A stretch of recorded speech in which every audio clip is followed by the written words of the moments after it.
Good Monday morning, everybody. Thanks so much for joining us from our Action 2 News digital news desk as we are taking a live look at the wind that is blowing pretty furiously in Appleton. As you look at the flag above the building right down there on College Avenue, you can see the clouds making their way into the area as well. We do have a first alert weather day.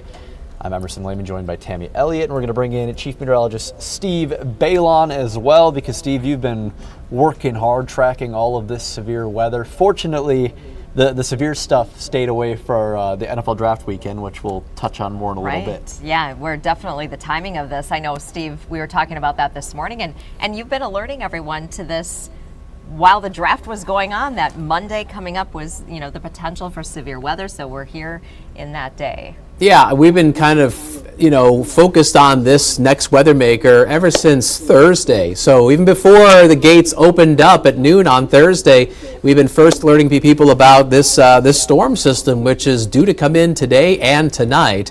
So this is our next weather maker. We're anticipating some severe thunderstorms over the next 24 hours.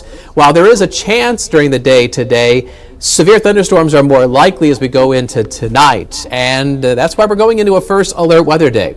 So here's first alert Viper Max, and most of the rain and storms is from Shawano County and to the north. Nothing severe, but there's some downpours and there's some lightning, especially as you make your way through Langley County and up into Forest and Florence counties. But the storm that I really want to focus in on just came through the Appleton area. Let's get a little bit closer here. In fact, you can see that heavy core of rain that just came through downtown Appleton and is kind of giving Kaukauna a glancing blow and also kind of splitting the uprights, so to speak, between Freedom and Wrightstown. Now, about 10-15 minutes ago, Tammy Elliott and I were talking in the studio, and I was showing her our sky camera shot there, and I showed her what was falling from the clouds, and she said, "Wow, that looks like snow," but it was actually hail. And we're going to show you here, if I can get Viper Max to do what I want it to do here. So the hail has pretty much disappeared from this storm, which is pretty remarkable, because as this came to the Fox Valley, you could see kind of a recap of the path that it took. We had hailstones up to the size of pennies, 3/4 of an inch, especially around the Fox Crossing area. It does seem like that storm has kind of lost its hail attributes, if you will. So this storm is not intensifying. It's probably going to have a slow weakening trend as it makes its way into western Brown County. So it's not going to be anything severe, but there will be some downpours, perhaps some hail picks up again, and I would just watch out for lightning as well as this tracks from Wrightstown, probably towards the Ledgeview area between now and as we get closer to about 9 o'clock. So again, there's first alert Viper Max. It's this one lone cell that's coming right up the I-41 corridor, right up the Fox River into Brown County that is on the strong side, but again, not severe. Well, here's a live view from that Appleton sky cam, and again, just about 20 minutes ago, we could see the hail falling downtown. Now that storm is moving away. It is 55 degrees.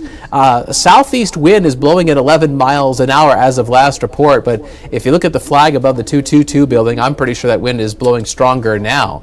So the forecast for today, a mix of sun and clouds, spotty showers and thunderstorms during the day. Now our daytime storms I really doubt they'll be severe, but it's the storms tonight that really could cause some issues. Big storms coming in from the west around and after 7 p.m. Warm and windy otherwise with a high of 71 degrees. So we encourage everybody to have a first alert plan today. Know where to go if severe weather is threatening your neighborhood. Keep your cell phone charged, and not just your cell phone, but your family members should have charged cell phones. Make sure your kids have got phones. That way, if they're not at home and there's bad weather, you can keep in contact with them. And we want you to watch the radar. Keep an eye on what's going on with the storms. In fact, you can track those storms with us if you're using our free WBAY First Alert Weather app. Depending on how you're watching this live stream, if you're able, you can use your camera phone to scan that QR code on the screen and then download our free app to your phone or your tablet or wherever you're using. And the nice thing is that not only do you get hour-by-hour forecasts giving an idea of when those storms are going to be arriving in your neighborhood, but the Weather Service's alerts like severe thunderstorm warnings and tornado warnings, that gets sent right to the app, right to your electronic device. That way you and your family are kept safe by a heads up, an early alert to the storms that are coming in. Well, we've had some big storms overnight across the high plains. They are slowly weakening across Minnesota as they outrun that area of low pressure. But as that low pressure system and those fronts come in from the southwest, we've got a big bullseye of severe weather today across the Twin Cities over towards La Crosse and northern Iowa. That's a level 4 risk of severe weather on our 1 to 5 severe weather scale. That's a moderate severe weather risk. For us in northeast Wisconsin, it's called an enhanced risk. It's a level 3 risk.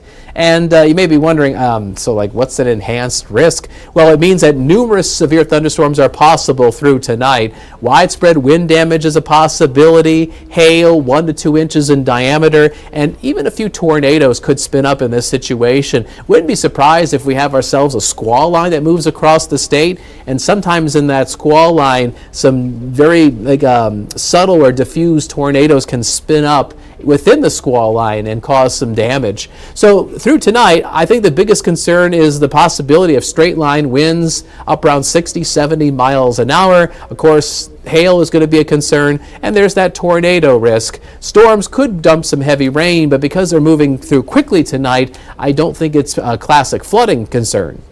So here's First Alert Pinpoint Predictor showing those showers and storms between now and midday moving northeast and weakening, especially from the Fox Valley and north and west. We'll probably have a break in the action around 1 o'clock. Now by 5 p.m., some big storms could be brewing in north central Wisconsin, although this is kind of the uncertain part of the forecast. We really don't have a good handle on how intense those storms could be around 5 p.m. because the storm's intensity might be held back by widespread cloud cover at that point of the day, and also some warm air building aloft in the atmosphere, which might help mitigate that storm risk around 4, 5, 6 p.m. But notice the storms really blossom this evening. By 10 o'clock tonight, we'll probably have widespread big thunderstorms across eastern Wisconsin as that low pressure system brings that cold front across the area, and that's when we have the highest probability of severe weather, damaging winds, hail, and even isolated tornadoes. After midnight, the storms move away, and things are calming down heading into early Tuesday morning.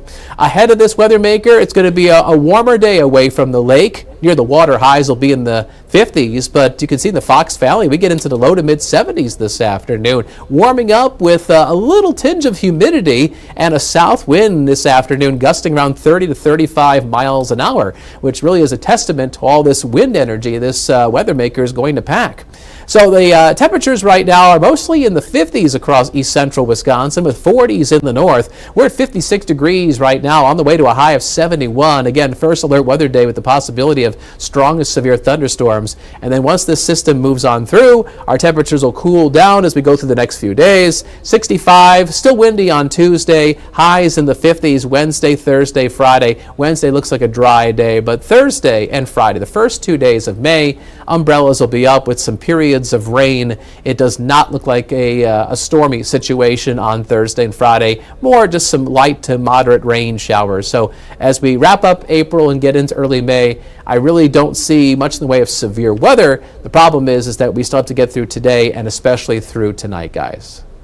All right, Steve, thanks so much. And we saw over the weekend you got to get out and experience the draft. It was your birthday weekend as well. What did you think Yeah. of the whole ordeal? You know, my wife and I, we went down to see the draft on Saturday, on the third day. The weather was nicer, and it was interesting to get down there and people watch. There was a lot of fans, not just Packer fans, but other teams as well, and you can kind of see them take in the sights. Probably for many of them, the first time actually being in the Titletown district.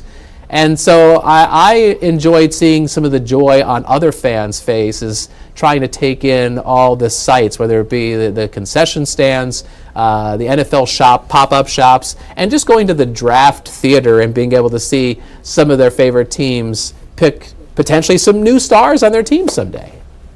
It certainly was a lot of fun, and we know you're going to be busy getting ready for Action 2 News mid-morning, Steve, so we will let you go, and folks can stay up to date with you on your social media pages as well as the First Alert Weather app as this severe weather continues to roll through. And speaking of the draft now, Tammy, we both had the chance to get out there as well over the course of the weekend, and just I don't know about you, but seeing the different pictures, like this one right here, just how packed it was just incredible. It was really packed. I went down late Friday evening, and I was letting you know that I was quite a ways back in that crowd. And you're seeing in this picture here all the Packers colors. I felt like, you know, we kind of dominated. I mean, obviously, hometown crowd. We showed right? up. We definitely showed up, even filling into the bowl on the first night. Yeah, that was when they reached capacity, and so they were sending people out into the bowl. And then on the last day of the draft, actually, that was the highest attendance.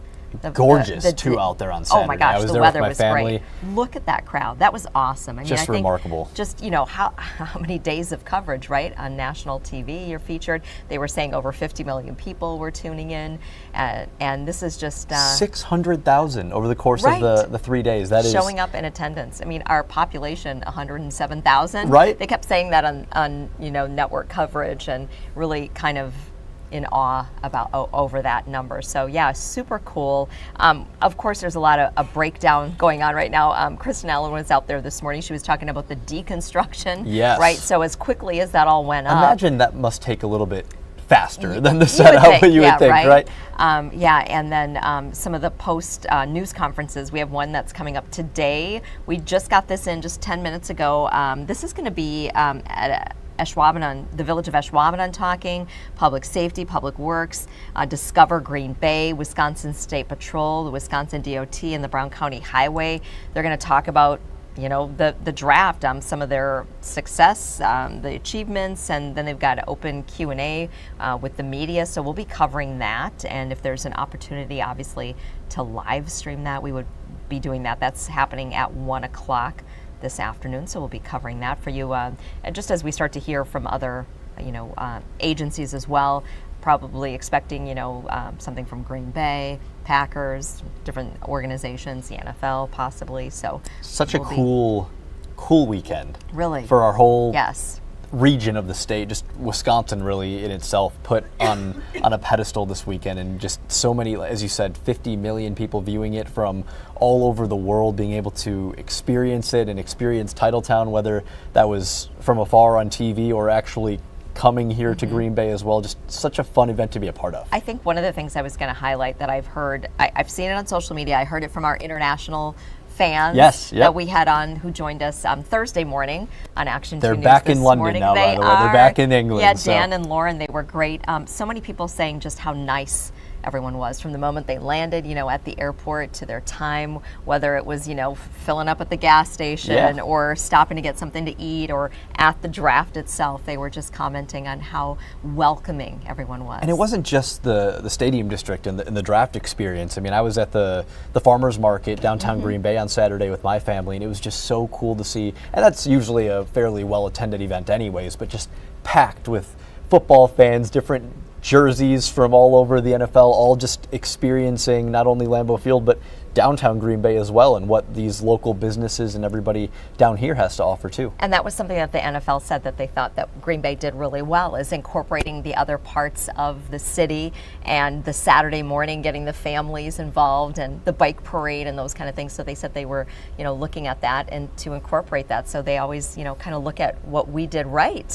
And so, you know, a lot to talk about. And then think about this from the perspective of maybe people who visited, people who saw it on TV, and will come back, you know, to visit because of that. Come back for a Packers game, or come back to just have a weekend in Green Bay, go see Door County or whatnot, and come through. No, it was certainly a ton of fun to be a part of, and thank you all for following along throughout the week. A busy week for our whole team here at Action 2 News. The WBAY team really, we brought it last week, so, and we're going to continue bringing it this week as well, because lots to talk about. As Tammy mentioned, we've got the press conference. You can stay tuned for that right here on our social and digital platforms, as well as updates on air as well. And a first alert weather day. As Steve mentioned, that rain making its way towards northeast Wisconsin. This is Shawano. You can see some raindrops there falling on our Shawano Skycam. So make sure to have that first alert weather app downloaded and ready to go as the risk of severe weather continues throughout today on this first alert weather day.